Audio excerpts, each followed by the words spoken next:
In today's video, we're going to be talking all about translation, which remember is the process by which we're going to turn the mRNA that we made in transcription into protein. And this is going to happen at the ribosomes, which are located in the cytoplasm. So just as a reminder of where we've been and where we're going, remember we started with a gene or a DNA sequence that was inside the nucleus.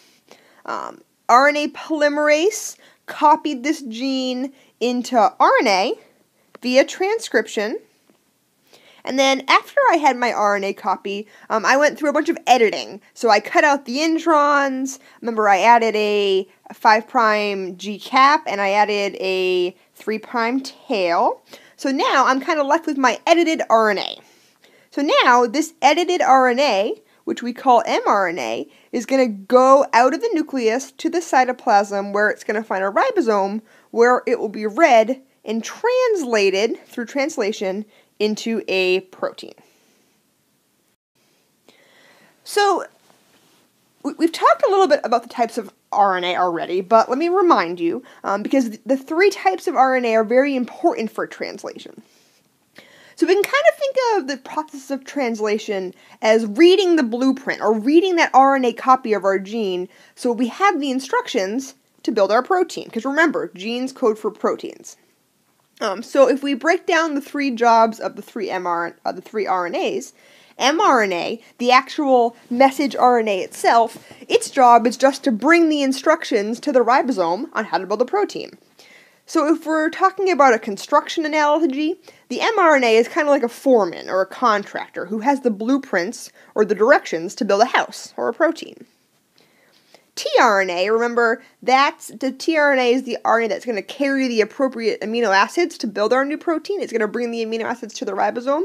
So in our construction analogy, this is kind of like workers who will go out and get all the necessary materials to build whatever they're building.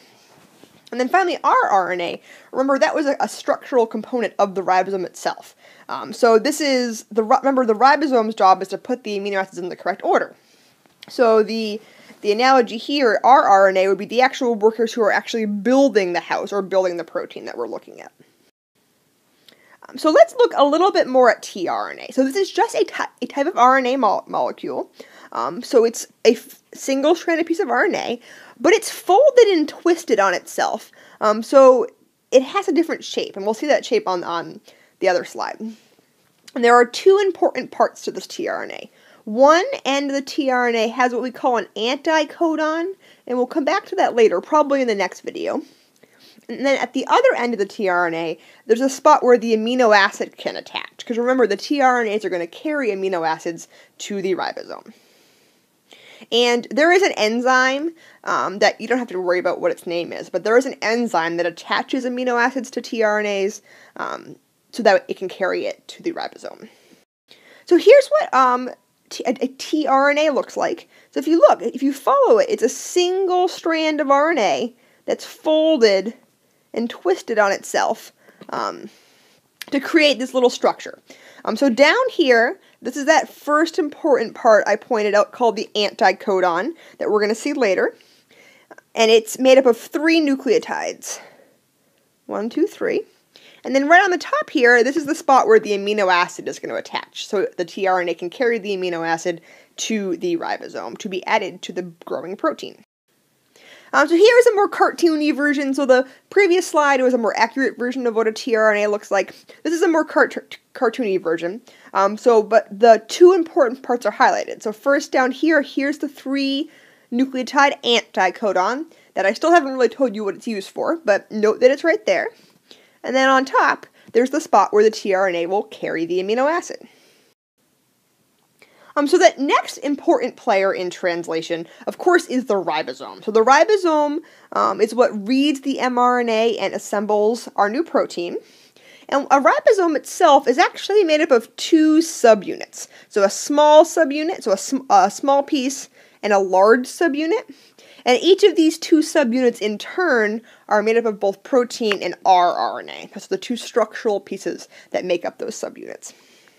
And what these subunits do is they work together to basically hold the tRNA that has the amino acids and the mRNA, which has the genetic message, close together, so that they're close enough that I can build my growing protein from my message. So it basically holds all the pieces close together so I can link my amino acids together to form my polypeptide chain. So this is what a ribosome actually looks like. So down here, this light brown part is the small subunit, which is made up of both protein and rRNA. And then this dark brown piece is the large subunit, which again is made up of both protein and rRNA. And you can see what it's doing. It's holding the mRNA, the genetic message, and the tRNAs in close proximity to one another, so that way I can read my message, read the mRNA, and add the appropriate amino acid to my growing protein chain over here. So here it's a more cartoony version of a ribosome. Again, you can see the small subunit, the large subunit, and then there's a spot where the mRNA will sit, and a spot where the tRNAs will sit, and they'll carry the appropriate amino acids to my growing protein. So you can see that here. So if you look, the mRNA is read by the ribosome, and the ribosome also has spots for the appropriate tRNAs to bond to the mRNA and bring the appropriate amino acid to be added to my growing protein chain. So at this point, I'm still being very vague about how this works. We are going to go in more detail in the next video, but I wanted you to have a general sense before we get there. Okay, so the key to note here is somehow the tRNA is binding to the mRNA and bringing the correct amino acid to be added to the growing protein chain. Okay, so how does this happen? How do we go from mRNA, from nucleotides, to amino acids? How do we build our protein? So somehow the order of nucleotides, the order of bases in a DNA strand, and therefore the order of bases in an mRNA strand, because remember they're copies of one another, somehow dictates the order of amino acids in a protein. Okay? And the way this works is the mRNA message is actually read 3 bases at a time. So in other words, 3 nucleotides corresponds to 1 amino acid in a protein. So we call these 3 bases, we call this triplet a codon. So 1 codon codes for 1 amino acid.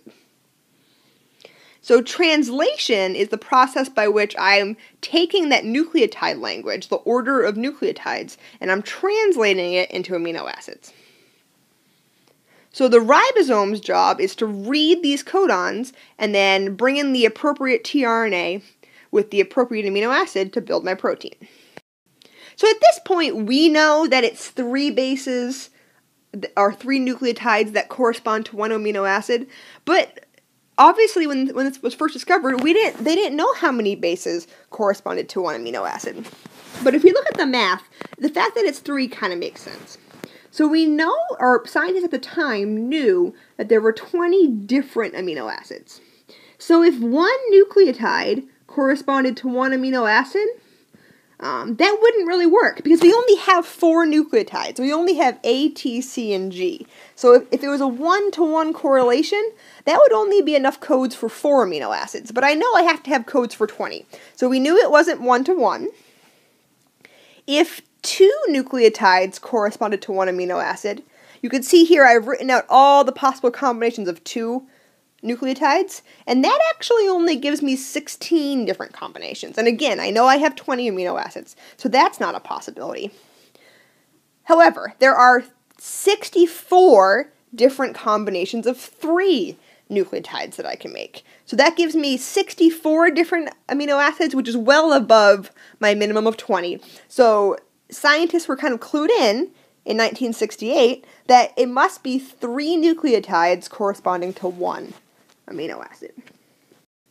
Okay, so here, this chart, you're going to be using quite a bit, and this chart basically tells you which codons, so which combinations of nucleotides give you which amino acids. So let me shrink this a little bit. There we go. So the way you read this, so say you had an RNA sequence. So let's pretend my RNA sequence was A, U, G, C, G, A. So we know that every 3 nucleotides is going to correspond to 1 amino acid. So if I want to figure out what the first amino acid in my protein chain is going to be, I have to figure out what A, U, and G codes for. So the first nucleotide in the codon is found on the left side of this chart. So here's my A. So I know I'm going to be in this column here. This row. My second letter is a U. So I find the second letter up on top. So here's my U. So I know I'm also going to be in this column. So therefore, the intersection here is this box. So then finally, I just look for the one that's AUG. And I see right here, AUG, that codon codes for the amino acid methionine. MET is short for the amino acid methionine. So you can see I have 64 different combinations, but there are a lot of repeats, which makes sense because I only have 20 amino acids. So for example, all 4 of these codons all code for SER, which is serine. All 4 of these code for proline, so I have a lot of repetition.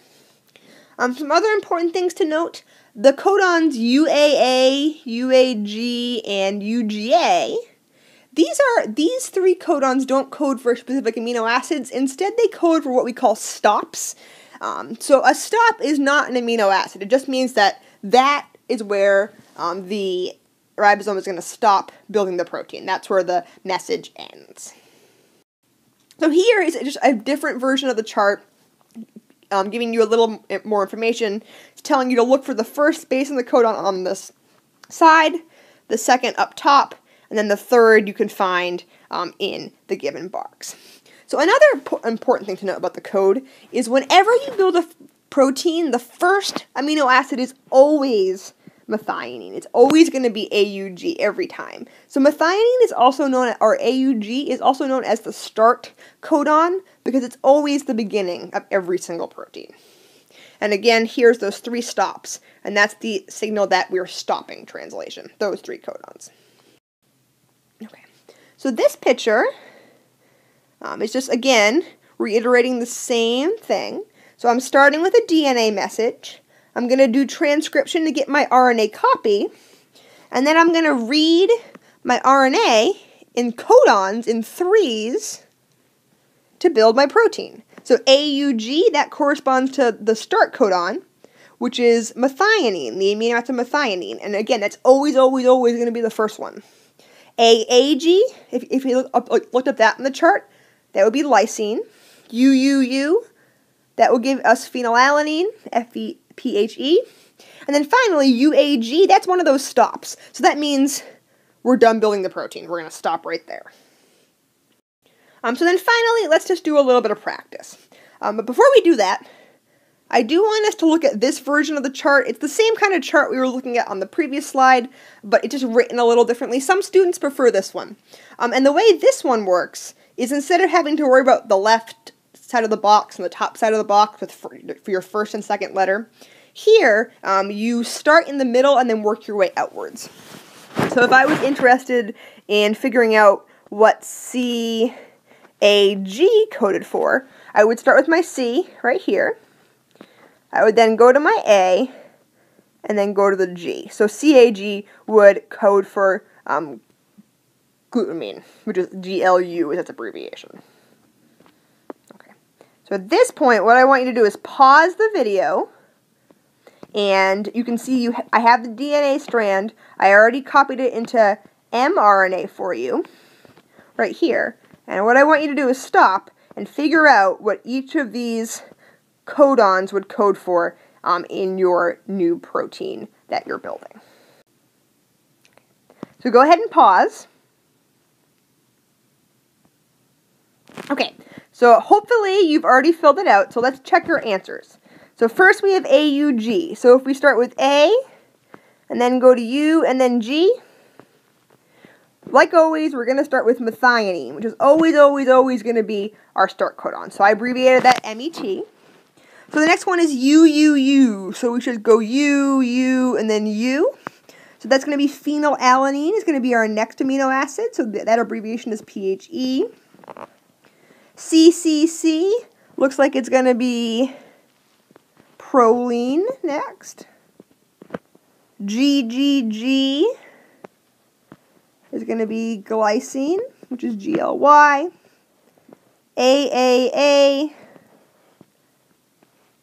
is going to be lysine.